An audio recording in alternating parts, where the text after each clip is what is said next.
Long list of new specials this week at Bob Wine's Camellia Gardens in Ocala. You want a sample? Well, here's an idea that's savings waiting for you at Bob Wine's. A fabulous selection of crepe myrtles, regularly $9.99 to as much as $399. They're all 50% off. Now, Bob has a huge selection of those gorgeous fall garden mums, many colors. You can get 10 smaller ones for just $29.99. And, of course, don't forget the fruit sale, a long list of your favorites, all 50% off. And while you're there, stock up on your favorite fall veggies. Too many to name here. Just remember, the Jumbo 4-pack is still just $4.99. Now, check the ad for all the specials, then hurry on out to Bob Wine's Camellia Gardens, Southeast 38th Street in Ocala.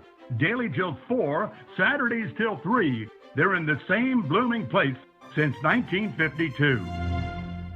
Each morning, we wake up thankful to live in a free nation with liberty and justice for all. But sometimes those liberties can be put in jeopardy, and you may have questions about what to do or who to call. Let Doc Blanchard of Blanchard, Miriam, Adele, and Kirkland help you find the answers. Attorneys at law since 1974 and located in downtown Ocala. If you have legal issues, don't go it alone. Call 352-732-7218. Blanchard, Miriam, Adele, and Kirkland, helping protect your liberties every day. Now you've done it. Have you lost your mind? He's back. And you're listening again. A legend in his own mind. Don't believe me? Just ask him. Here's Tom Schmitz live on WOCA. The Source.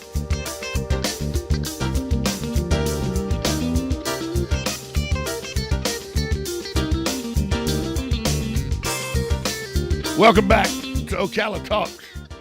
On a Friday, it is the 50th anniversary of the opening of Walt Disney World Resort right here in Orlando, as some people in our area will say, or the 50th anniversary of the gradual death of Six Gun Territory and Silver Springs. Galen Unal joins us. He does every day from Life South, brought to you by the good folks at Palm Garden Health and Rehabilitation Center. They're located at 2700 Southwest 34th Street. They offer skilled nursing, physical, occupational, and speech therapy. If you have any questions how they're handling the COVID-19 pandemic, give Palm Garden a call, 352-854-6262. We'd also like to thank Penn Flooring, family-owned and operated, serving Marion County for over 30-plus years. Penn Flooring is a full-service flooring company dedicated to finding the best solutions for your flooring needs. They have experience in both commercial and residential flooring. Go see their vast showroom at 1201 Southwest 17th Street here in Ocala, or give them a call at 352-351-3420. We'd also like to thank Just Shipped. They flipped the script in shipping. Now, before you had to buy packaging, you had to package your item, you had to go waste your time by standing in line at the post office or at the UPS store. Well, Just Ship takes all that aggravation from you.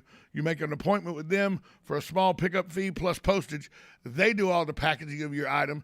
They take the time out to go stand in the lines at the post office and the UPS store, saving you not only money, but time. And as we know, time is money, so they save you money all the way around. That's justshipped.net for more information.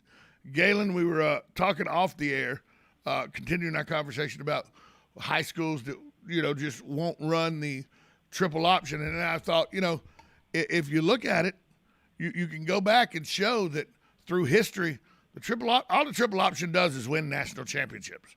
That's all. It just wins. I know a trophy case in South Georgia. There's 6 NCAA national championship trophies, all because of the triple option. I know that Navy went 10-2 and beat Notre Dame one year because of the triple option. I know that Army right now is getting votes for the top 25 coaches poll and the AP poll because Jeff Monken, the head coach at Army, has Army winning football games running the triple option.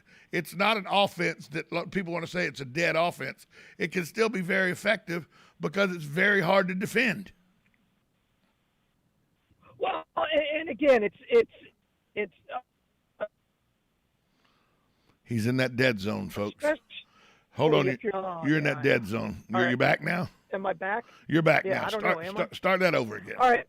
So and it's a great offense when you don't have the athletes, right? Like the service academies, like Georgia Southern's not known for their great. They were outmatched by Florida athlete-wise. Athlete-wise, Georgia Southern was outmatched by Florida. They ran the triple option to a 26-20 victory.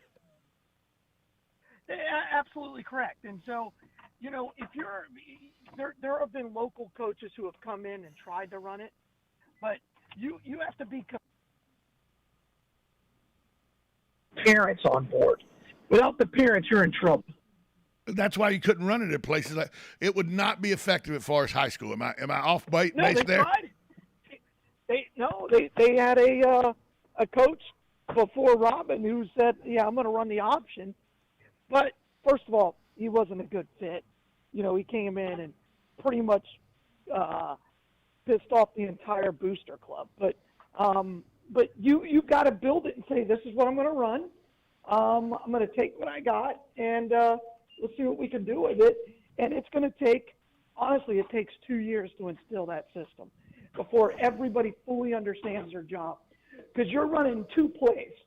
It's the same play to the left. It's the same play to the right.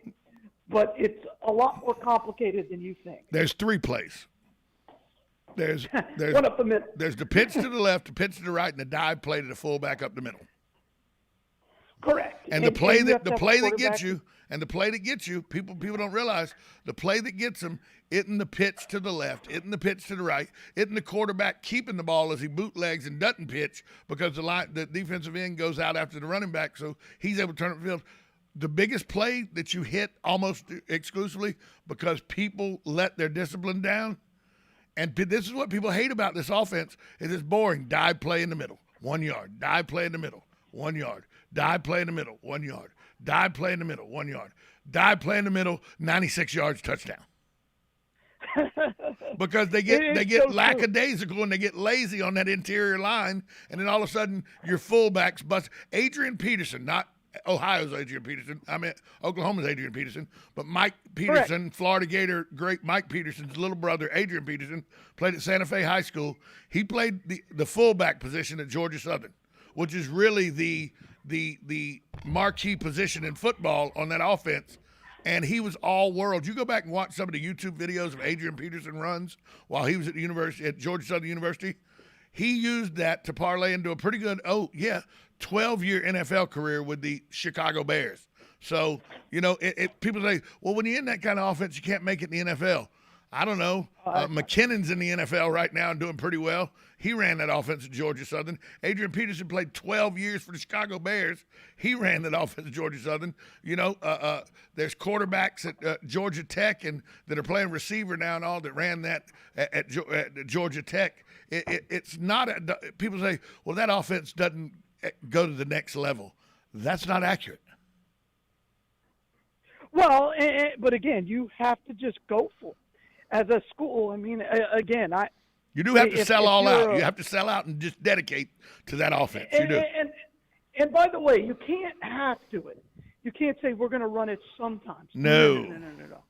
If you're a triple option Revere, that's what you run. You run it on 4th and 47. You run it on 3rd and 1. Yep.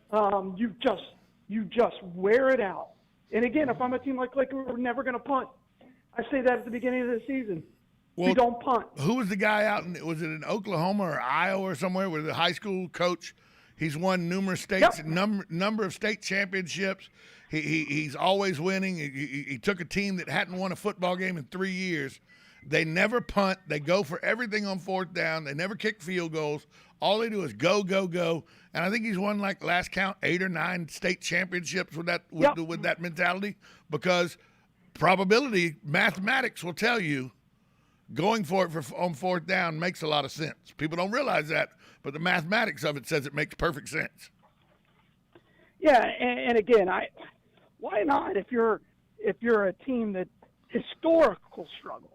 Knox was able to turn it around, and then he left for greener pastures in Georgia. But outside of him, they've never had success, ever. I don't understand why. Like a team like Lake Weir, I think would benefit greatly from the triple option. Sure. And I know people go, yeah, but that's 3 yards in a cloud of dust.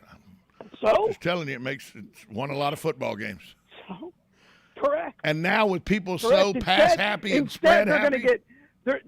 Instead, they're going to lose by 50 tonight against Crystal River. Right. And That's the thing better. is, and the Trying thing to is, do something they're incapable of doing.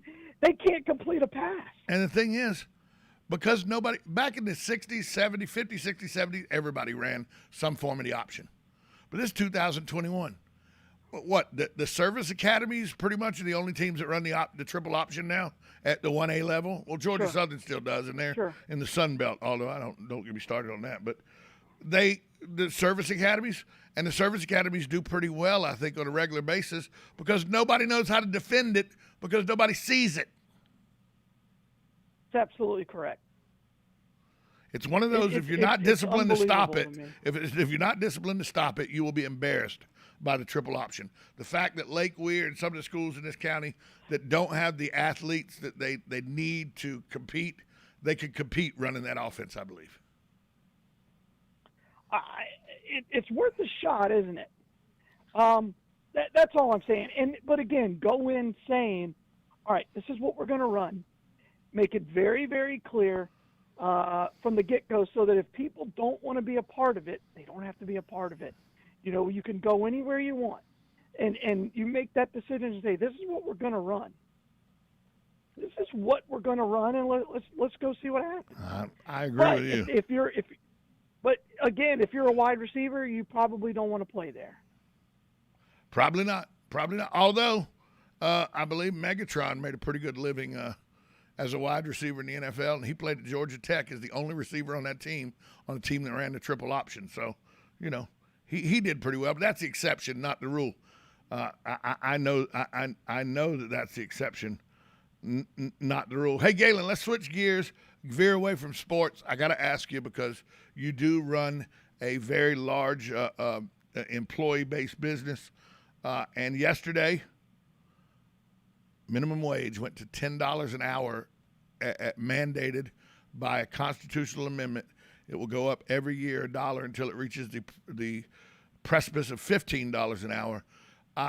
You know, I think this is the start of another situation where you're going to drive people out of the workforce because people are going to cut back and people are going to, you know, either things are going to skyrocket price-wise to make up for this, or you're going to have less people working because a small business owner cannot consume this $1 an hour extra for all its employees without it causing serious damage to small business. Well, there's not a business that exists right now that's paying less than that. There just isn't. No, I understand that. I understand that. They prepared for that. Nobody's prepared for $15 an hour. No, but you know, you drive around now. I mean, people are. First of all, what's killing the marketplace for employers is they just keep giving out free money. As long as they keep giving out free money, then we're going to have this problem, right? This problem isn't going to go away as long as the federal government keeps paying people to go home or to stay home. Period. So it doesn't matter what you pay them. Some people just aren't going back to work. And people who go back to work, they honestly, they're just like, oh, okay, I can work here. They're going to fire me, and then I can get unemployment again. Well, this is what happened. Made me bring this up yesterday, and I took a picture of this because I knew that this would happen. So yesterday, I go to a local restaurant, fast food restaurant, on my way into work every morning to grab a breakfast sandwich, right? So I pull in yesterday, and I take a picture of the sign because I know yesterday was the $10 an hour sign. And the sign said yesterday, now hiring, starting at $10 plus an hour. And I took a picture of that, and I go, but they act like that's a big deal. I wonder if the sign's going to change tomorrow. That's why I took a picture to see if I drove in today. Sure enough, the sign I took a picture of, the sign says, now hiring, starting at $11 plus an hour. So yesterday, $10 plus an hour was good enough to get people in, maybe to come in for a job.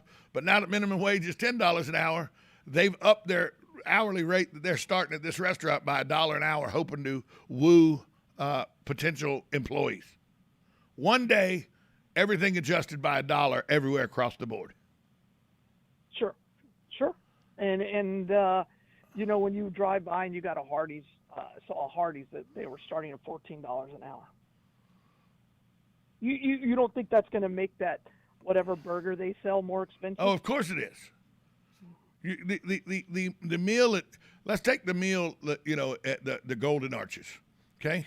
You go in and get a double quarter pounder with cheese, fries, and a drink right now. It's like $10.89. Before this is over with, that's going to be $16, $17. It's called inflation. And again, and then you add on the additional cost of energy. What do you expect? Inflation's at a record high. What do you want? Yeah, this is what people voted for. Late 1970s all over again. Yeah, and it sure is. Inflation at that time was 19%. Oh yeah, we're close to that. Yeah, it's look, gas has went up 45% in the last 18 months. Absolutely correct. But that's not the scary thing. I looked at these numbers yesterday. You know how much a loaf of bread has went up in the last 18 months? 90%. Bread is almost doubled. Bread is almost doubled in price in the last 18 months. And it's because people say, well, what's happened to make bread so expensive? Well, the farm equipment has to use fuel to get the wheat out of the fields. Then you have to have energy to grind the wheat into usable flour. Then you have to have the energy to cook that flour into bread. Then you have to have the energy to put that bread on trucks and truck it across the country to grocery stores. Then you have the energy to have the grocery stores lit for people to come in and stock the grocery shelves. You see the thing here that Galen and I have been trying to talk to everybody about, the key here? What's the word? Oh, yeah, energy. Oh, fuel. Oh, yeah, something we're dependent on OPEC for again that we weren't 18 months ago. That's correct. That's exactly right. That's what, when people go, why did bread go up that much? Because fuel prices went up. It all can go back to the relative cost of us not being energy independent anymore. The driving cost for our economy energy is really two things: energy and the cost of making the goods. So it's as long as you keep having to pay people more, it's called inflation. And by the way, the people at the bottom always lose. And energy's going up, and the money is going up, but let me tell you something. The people at the top they're not worried about the money going up. They have a lot. You're entirely correct. It's the single mom who, because of small business, has 8 employees, and the minimum wage is going up, so they only have enough money now for 7 employees. That single mom that's going to lose her job because of it. And the government's going to take care of her for a bit, and then that's going to run out, and then she's going to be dependent on food stamps and WIC programs and government-funded programs to take care of her. It's a vicious cycle, and it's not just single moms; it's single dads too. It's just a vicious cycle that this administration seems to be very happy to let take place. Well, they believe that the more people that are on the government dole, the more people would vote for them. Lyndon Johnson said, "If we keep them," Lyndon Johnson said, "You make them dependent on us, they have to vote for us." That's correct.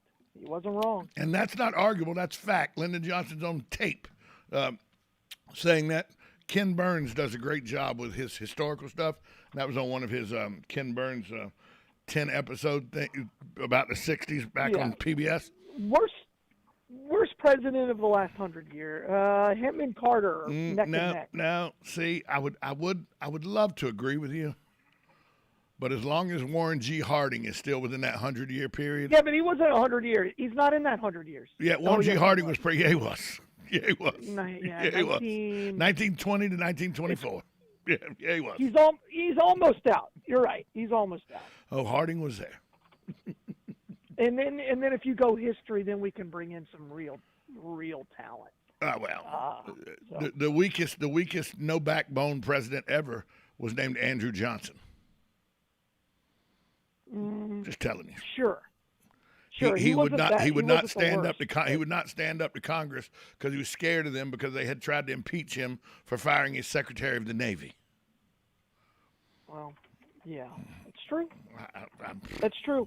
So I'm trying to think. Reconstruction happened. Reconstruction happened the way that it happened, and set the process in order where Jim Crow, the hatred of Reconstruction, created things like Jim Crow.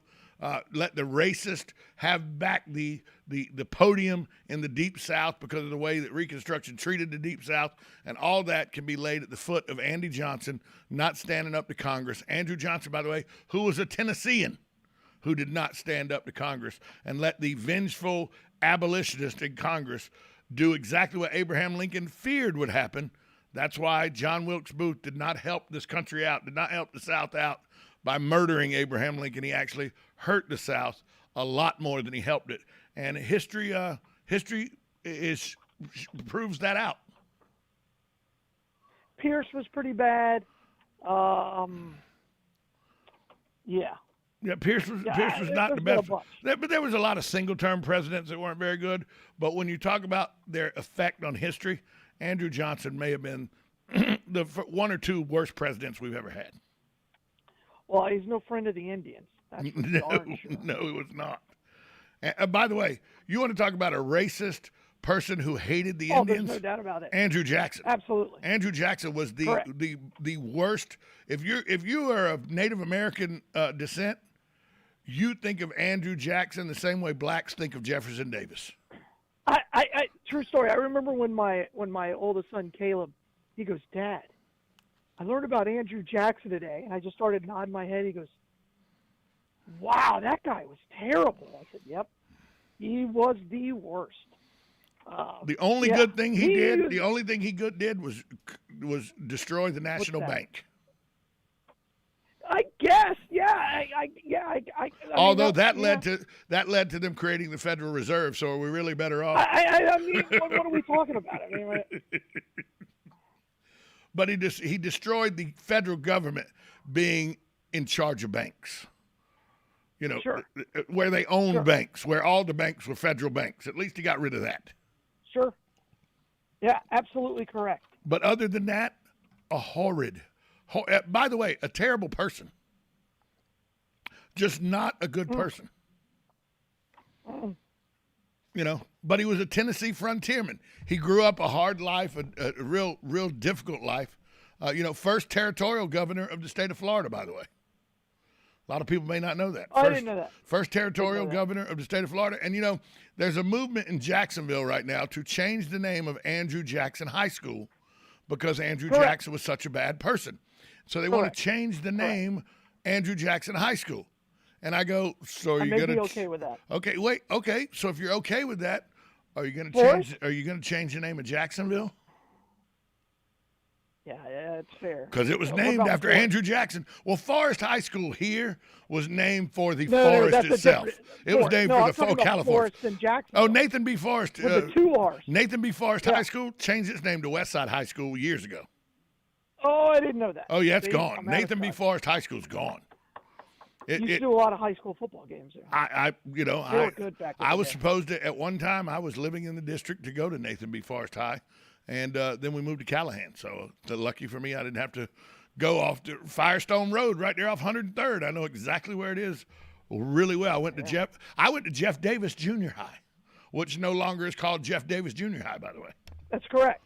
Yeah, I knew they changed that. The only school that still has a Civil War reference in Jacksonville, I believe, is Kirby Smith Middle School. And it was Kirby Smith Junior High, it was Kirby Smith Junior High. They're not going to change that because the guy won, he won medals and stuff. So well, he still was a Confederate general. Yeah, it's true. They want to change Robert E.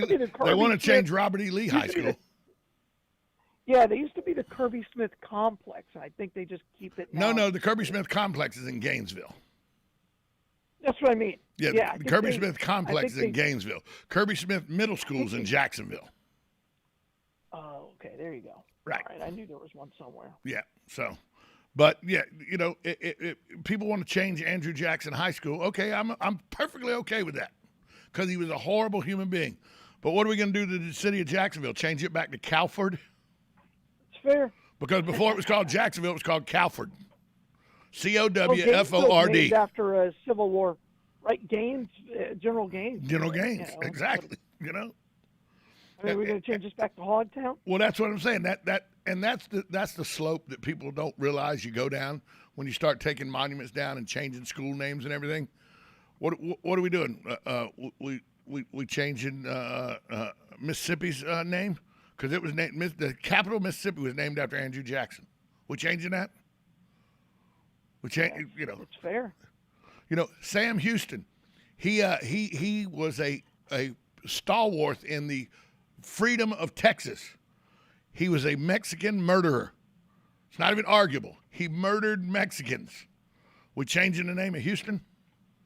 That was his job. I guess that's what people would say. Andrew Jackson's job. Criminal. Andrew Jackson's job as the territorial general, the territorial governor of Florida, was to get the Indians under control by any means necessary.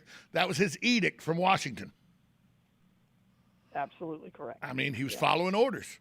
Still a terrible man the way he murdered people. Unbelievable. It's unbelievable. Where's the Bloodmobile today, Galen?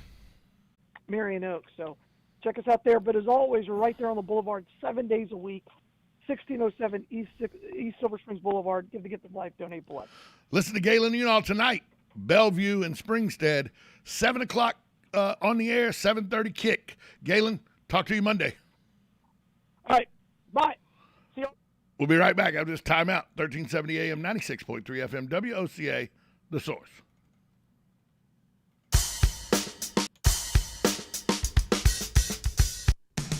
Fine Arts of Ocala is Broadcasting from the Ocala International Airport, this is WOCA AM, W242CA FM, Ocala, 1370 AM, 96.3 FM, The Source. Radio News with Lance Pry. The House joined the Senate on Thursday to approve a bill to fund the government through December 3rd and avoid a government shutdown. The House voted 254 to 175, and the Senate. On this vote, the yeas are 65, the nays are 35. The 60-vote threshold having been achieved, the bill is passed. President Biden signed the bill Thursday night.